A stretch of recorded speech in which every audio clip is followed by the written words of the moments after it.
नमस्कार दोस्तों, स्वागत है आपका आपके अपने YouTube channel exam Guru tips and tricks में। दोस्तों आज संडे है और संडे को आपको पता होना चाहिए हमारा एक स्पेशल सेशन होता है जिसमें हम स्पीडी पब्लिकेशन की जो बुक है उसके 50 इंपॉर्टेंट प्रश्नों को लेकर आते हैं। MCQ टाइप में होता है, यानी कि आज हम एनालिसिस नहीं करते, आज हम सीधा आपसे प्रश्न पूछते हैं। आपके सामने 4 ऑप्शन होते हैं, आपको उसका आंसर देना रहता है कमेंट बॉक्स में। ठीक है, आज आपको ये करना है और लास्ट में कमेंट बॉक्स में मुझे कमेंट करके बताना है कि आपका स्कोर कितना है। आज की वीडियो का कट ऑफ है 45, यानी कि 45 प्लस जो भी बच्चा करता है उसकी तैयारी कहूँगा बहुत अच्छी है। पिछले वीडियो में कुछ कमेंट्स आए थे, सर इतने आसान क्वेश्चंस नहीं होते हैं। यार मैं आपको बोल रहा हूँ सारे टाइप के प्रश्न आपके एग्जाम में आते हैं, आसान भी आते हैं कठिन भी आते हैं, आपको दोनों पढ़ना है। ठीक है, क्या पढ़ना है? दोनों पढ़ना है। आसान तब कहेंगे जब आप 45 प्लस सही कर ले रहे हो। ठीक है, और आपके साइंस को मैं किरण पब्लिकेशन की बुक को, स्पीडी पब्लिकेशन बुक को दोनों तैयार कराने की जिम्मेदारी हमारी है। बाकी आपको तीसरा एक और जगह से पढ़ना है, वो है आपका ये वाली पीडीएफ आपको डिस्क्रिप्शन में लिंक मिलेगी, वहां से जाके ले लेना है। बाकी और भी बहुत सारी चीज़ें आने वाली हैं। करंट अफेयर्स का पीडीएफ बस हमको 4 से 5 दिन दीजिए, उतने में आपका तैयार हो जाएगा। ठीक है, वो भी आपको मिलेगा। ठीक है, अभी आपकी स्टैटिक जीके है और साइंस की पीडीएफ है, दोनों आप ले सकते हैं। करंट अफेयर्स का बहुत ही बेस्ट पीडीएफ आपको मिलने वाला है। 2 टॉपिक मैंने कराए भी हैं, उसको जाके देख सकते हैं। ठीक है, बहुत सारी चीज़ें आगे आने वाली हैं। रीजनिंग के लिए बहुत सारे बच्चों के कमेंट्स आए थे। रीजनिंग में 30 वीडियो लाऊंगा जिसमें मैं टॉपिक 30 क्वेश्चन की प्रैक्टिस कराने वाला हूं। आपको समझ में आ जाएगा कैसे रीजनिंग के प्रश्नों को लगाना है। ठीक है, तो इसके लिए आपको बने रहना हमारे साथ, चैनल को सब्सक्राइब कर लेना है, बेल का आइकन क्लिक कर लेना है, जिससे जो भी वीडियोज आए इन फ्यूचर आपको उसका नोटिफिकेशन मिलता है। चलिए शुरू करते हैं। आज का पहला प्रश्न आपके सामने है। मैं कोई एनालिसिस नहीं करूंगा, मैं डायरेक्ट आंसर बताने वाला हूं आपको ये देखना है कि आपको इसमें कितने प्रश्न आते थे। अगर जो आपने 40 प्लस किया आप मुझे कमेंट करके बताना, 45 प्लस किया तो भी आप मुझे कमेंट करके बताना। बहुत अच्छी जिनकी तैयारी वो आज 45 प्लस करने वाले हैं। ठीक है, तो पहला प्रश्न आपके सामने है, प्रकाश की गति किसके बीच जाते हुए न्यूनतम होती है? स्पीड ऑफ लाइट यानी कि प्रकाश की जो गति होती है किसके बीच जाते समय न्यूनतम होती है, ये बताना आपको। देखते हैं कौन बताता है सबसे पहले। माफ कीजिएगा, थोड़ा सा रुकिए, इसको मैं कलर थोड़ा सा।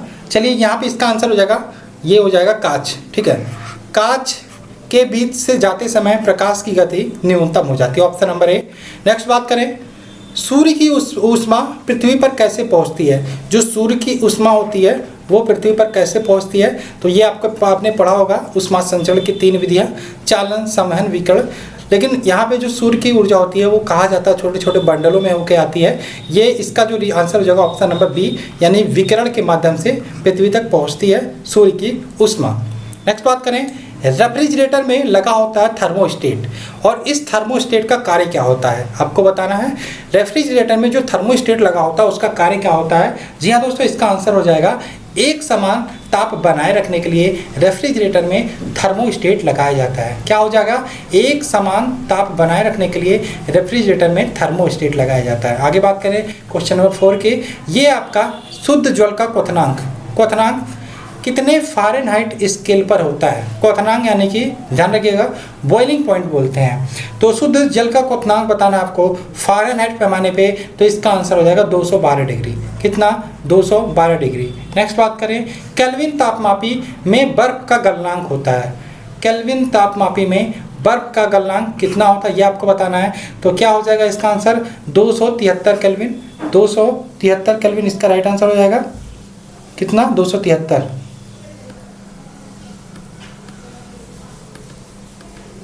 ठीक है, कि क्या हो रहा है भाई, गड़बड़ सड़बड़ हो रहा है। ठीक है, यहाँ पे बात करें नेक्स्ट क्वेश्चन, ध्वनि का वेग है ये, इसको सही कर लीजिएगा, वेग। ठीक है, सबसे ज़्यादा होता है, तो ध्वनि का वेग ध्यान रखिएगा, ठोसों में सबसे ज़्यादा होता है, द्रवों में उससे कम होता है, गैस में सबसे कम होता है। ठीक है, तो इस हिसाब से देखा जाए इस्पात यहाँ पे इसका राइट आंसर हो जाएगा। इस्पात में ध्वनि का वेग सबसे ज़्यादा होता है। नेक्स्ट बात करें, ध्वनि का वेग सर्वाधिक होता है, ये भी आपको ध्यान रखना है, ठोसों में सर्वाधिक होता है, इसका option number A right answer हो जाएगा। आगे बात करें क्वेश्चन नंबर 8, ध्वनि का प्रभाव कान में कितने समय तक रहता है? कोई भी चीज़ आप बोलते हो तो या सुनते हो, ठीक है, या सुनते हो तो आपके कान में कितने समय तक रहता है? तो इसका आंसर हो जाएगा 1/10 सेकंड तक। 1/10 सेकंड तक, ऑप्शन नंबर इसका बी राइट आंसर हो जाएगा। नेक्स्ट बात करें क्वेश्चन नंबर 9, प्रतिध्वनि का कारण क्या होता है? प्रतिध्वनि, इको आपने सुना होगा। कोई दीवार है, आपने यहाँ पे बोला, आपकी वॉइस गई, टकरा के वापस आ गई, जो आपको सुनाई देती है उसी को हम प्रतिध्वनि बोलते हैं। तो इसका रीजन होता है प्रकाश का परावर्तन, प्रकाश का परावर्तन, सॉरी ध्वनि का परावर्तन। ऑप्शन नंबर ए, ध्वनि का परावर्तन इसका आंसर हो जाएगा। ठीक है, ध्वनि के परावर्तन के कारण हमें प्रतिध्वनि सुनाई देती है।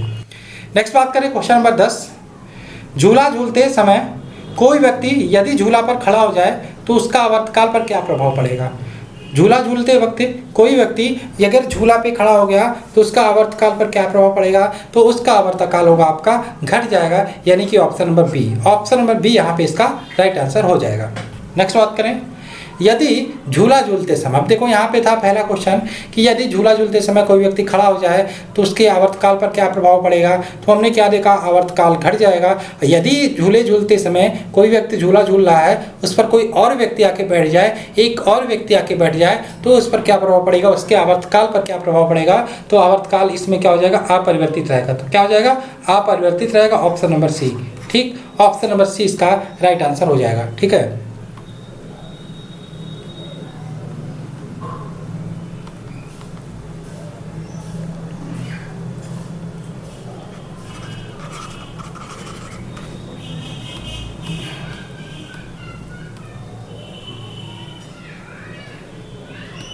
चलिए आगे चल रहे हैं नेक्स्ट क्वेश्चन पे।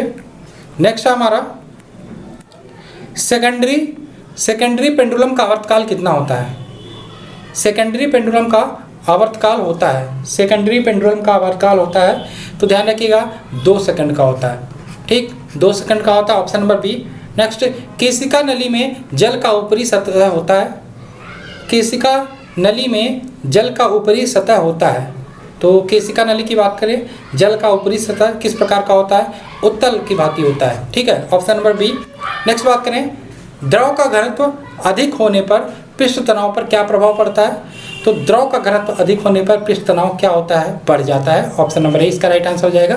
ठीक है, हर संडे हम आपके लिए सेशन लेके आते हैं जिसमें हम 50 क्वेश्चन कराते हैं आपको। नेक्स्ट आपका, पारे को जब एक बर्तन में रखा जाता है तो मेनिस्कस क्या होता है? तो मेनिस्कस किस प्रकार का होता है? ध्यान रखा, मेनिस्कस जो होता है यहाँ पे वो उत्तल की प्रकार का होता है। ठीक है, उत्तल की प्रकार का होता है, ऑप्शन नंबर बी। नेक्स्ट बात करें, ऊंचाई बढ़ने से वायुमंडलीय दाब पर क्या प्रभाव पड़ता है? ऊंचाई बढ़ने से वायुमंडलीय दाब क्या होता है? घटता है। ठीक है, घटता है, ऑप्शन नंबर बी। नेक्स्ट बात करें, एक बार बराबर किसके बराबर होता है? एक बार किसके बराबर होता है? तो ये सबको आता होगा, बहुत ही आसान क्वेश्चन है। एक बार 10⁵ पास्कल के बराबर होता है, ऑप्शन नंबर सी। नेक्स्ट बात करें क्वेश्चन नंबर 18, किसी वस्तु का भार अधिकतम होता है, किसी वस्तु का भार अधिकतम होता है तो निर्वात में किसी वस्तु का भार अधिकतम होता है, ऑप्शन नंबर सी। ठीक है, निर्वात में किसी वस्तु का भार अधिकतम होता है।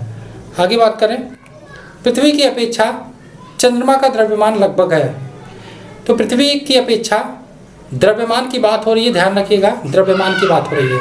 ठीक है, गुरुत्वाकर्षण की बात नहीं हो रही है, द्रव्यमान की बात हो रही है। तो 1/81, 1/81 इसका राइट आंसर हो जाएगा, ऑप्शन नंबर बी। नेक्स्ट बात करें, भूस्थायी उपग्रह, भूस्थिर उपग्रह पृथ्वी के चारों ओर चक्कर लगाता है तो इसका चक्कर देखो कितने घंटे में लगाता है? इसका आंसर हो जाएगा 24 घंटे। जो लोग भूस्थिर उपग्रह के बारे में, जियो स्टेशनरी सैटेलाइट के बारे में पढ़े होंगे उनको ये आता होगा, 24 घंटा इसका राइट आंसर होगा।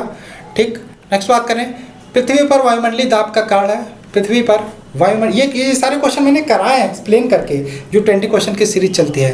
पृथ्वी पर वायुमंडलीय दाब का कारण है, तो पृथ्वी पर जो वायुमंडल है उसका मेन कारण क्या है? तो गुरुत्वाकर्षण होता है, ऑप्शन नंबर ए। ठीक, नेक्स्ट बात करें, पृथ्वी का पलायन वेग, ये भी क्वेश्चन मैंने कराया, रिपीट हुआ है, 11.2 किलोमीटर पर सेकंड। ठीक, नेक्स्ट, जब कोई वस्तु ऊपर से गिराई जाती है तो उसका भार क्या होता है? ऊपर से गिराई जाती है तो उसका भार क्या होता है? तो यहाँ पे इसका ऑप्शन के हिसाब से देखा जाए तो परिवर्तनशील होता है। ठीक है, परिवर्तन होता है, ऑप्शन नंबर ए इसका राइट आंसर हो जाएगा। नेक्स्ट, ग्रहों की गति के नियम को किसने प्रतिपादित किया? ग्रहों की गति के संबंधित 3 नियम दिए गए थे, किसके द्वारा दिए गए थे? केपलर के द्वारा, ऑप्शन नंबर बी। ठीक, नेक्स्ट बात करें, एक जेट इंजन किस सिद्धांत पर कार्य करता है? आपने न्यूटन्स 3rd लॉ पढ़ा होगा, थर्ड लॉ क्रिया प्रतिक्रिया का नियम, उसी में क्रिया प्रतिक्रिया के नियम पर आधारित एक और नियम होता है रेखीय संवेग संरक्षण का नियम। संवेग संरक्षण का नियम, इसी के आधार पर जेट इंजन कार्य करता है। तो ऑप्शन नंबर डी इसका राइट आंसर हो जाएगा। नेक्स्ट बात करें, एक गेंद को क्षैतिज से कितने कोण पर फेंका जाए कि अधिकतम क्षैतिज दूरी प्राप्त करे। तो यह अधिकतम क्षैतिज दूरी प्राप्त करने के लिए उसे 45 डिग्री का एंगल लेना पड़ेगा। ठीक है, 45 डिग्री का एंगल लेना पड़ेगा जिससे वो मैक्सिमम दूरी तक जाएगी। ठीक है, नेक्स्ट बात करें, वायुमंडल में बादलों के तैरने का कारण क्या है। वायुमंडल में बादलों के तैरने का कारण क्या है, घनत्व, डेंसिटी। ठीक है, density option number D. Next बात करें, गैसों के अणुओं की गतिज ऊर्जा किस ताप पर शून्य होती है। गैसों के अणुओं की गतिज ऊर्जा किस ताप पर शून्य होती है। तो इसका आंसर क्या हो जाएगा, -273 डिग्री सेल्सियस। ठीक है, ऑप्शन नंबर बी। आपको एक टेस्ट की तरह इस वीडियो को देखिए, मैं एनालिसिस नहीं कर रहा हूं, मैं चाहता हूं आप 15 से 20 मिनट जितना टाइम दीजिए, आप मुझे कमेंट करके बताना कि आपका स्कोर क्या रहा। मेरे इसमें बताने का एक बात और, पढ़ने का तरीका आप ध्यान रखिएगा। आप लेट के वीडियो देख रहे हो, मुझे नहीं पता कैसे वीडियो देख रहे हो, लेकिन वीडियो को जैसे देख रहे हो, कभी भी किसी के वीडियो को देखो मेरे, तो कॉपी पेन जरूर लेके बैठो। जो क्वेश्चन आपको आता है उसको आप अच्छे से एक बार दो बार पढ़ लो, जो नहीं आता उसको आप वन लाइनर बना के याद कर लो। सारे क्वेश्चन इंपॉर्टेंट होते हैं। ठीक है, इसीलिए कॉपी पेन बहुत ज़रूरी है, रिवीजन आप कर लो। नेक्स्ट, जो भी क्वेश्चन आप पढ़ते रहो उसको याद करते चलो, दोबारा पढ़ने की जरूरत ना पड़े। पारे का तापमापी किस ताप में प्रयुक्त होता है। पारे का तापमापी किस ताप में प्रयुक्त होता है। तो यहाँ पे ध्यान रखना, 360 डिग्री सेंटीग्रेड तक जब ताप मापा हो जाता मापना होता है तो ये पारे का तापमापी का प्रयोग करते हैं। Option number C. नेक्स्ट बात करें, प्रिज्म द्वारा किस रंग का विचलन अधिकतम होता है। तो इसका आंसर हो जाएगा बैगनी। न्यूनतम पूछेगा तो लाल हो जाएगा। ऑप्शन नंबर ए इसका राइट आंसर होगा। नेक्स्ट, किस गैस में उत्पन्न ध्वनि तरंग सदैव होती है। किसी गैस में उत्पन्न कोई भी ध्वनि तरंग सदैव किस प्रकार की होती है, अनुदैर्ध्य। किस प्रकार की, अनुदैर्ध्य, यानी कि ऑप्शन नंबर ए। नेक्स्ट बात करें, किसी स्थान से पृथ्वी के चुंबकीय क्षेत्र के क्षैतिज व ऊर्ध्वाधर घटक बराबर है तो उस स्थान पर नति कोण कितना होगा।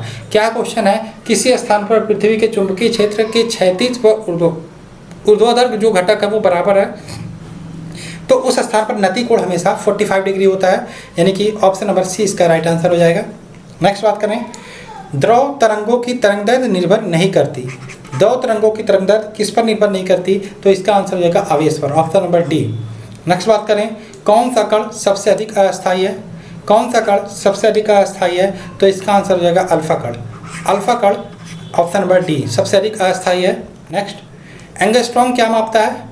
तो एंगस्ट्रॉम क्या मापता है, मात्रक से रिलेटेड प्रश्न है। तो एंगस्ट्रॉम क्या मापता है, प्रकाश का तरंगदैर्घ्य। Option number B. ठीक है, ऑप्शन नंबर बी प्रकाश का तरंगदैर्घ्य। श्यानता गुणांक का एसआई मात्रक है। श्यानता गुणांक का एसआई मात्रक क्या है, पॉइज होता है। क्या होता है, पॉइज होता है। Option number A. नेक्स्ट, एक फैदम कितने मीटर के बराबर होता है। तो एक फैदम एक फैदम बराबर होता है 6 फीट के बराबर होता है। एक फैदम बराबर 6 feet. Option number B. Next, typewriter के आविष्कारक। आविष्कारक बहुत इंपॉर्टेंट है, एक प्रश्न पक्का है आपका आना है। ठीक है, टाइपराइटर के आविष्कारक हैं। ऑप्शन के हिसाब से देखा जाए सोल्स इसका राइट आंसर हो जाएगा। Option number C. नेक्स्ट बात करें, जेट इंजन किस सिद्धांत पर कार्य करता है। जेट इंजन किस सिद्धांत पर कार्य करता है। तो ये अभी मैंने आपको बताया, रैखिक संवेग संरक्षण। रैखिक संवेग संरक्षण। नेक्स्ट, मानक दाब है। मानक दाब क्या है। तो मानक दाब पारे का 60 mm के बराबर होता है तो मानक दाब माना जाता है। ठीक, ऑप्शन नंबर बी। नेक्स्ट बात करें, मैनोमीटर के द्वारा किस ताप को मापा जाता है। तो मैनोमीटर के द्वारा गैसों के दाब को मापा जाता है। ऑप्शन नंबर बी, मैनोमीटर के द्वारा गैसों के दाब को मापा जाता है। नेक्स्ट बात करें, वस्तु की मात्रा बदलने पर क्या अपरिवर्तित रहेगी। तो वस्तु की मात्रा बदलने पर क्या अपरिवर्तित रहेगी। तो इसका भार अपरिवर्तित रहेगा। Option number B.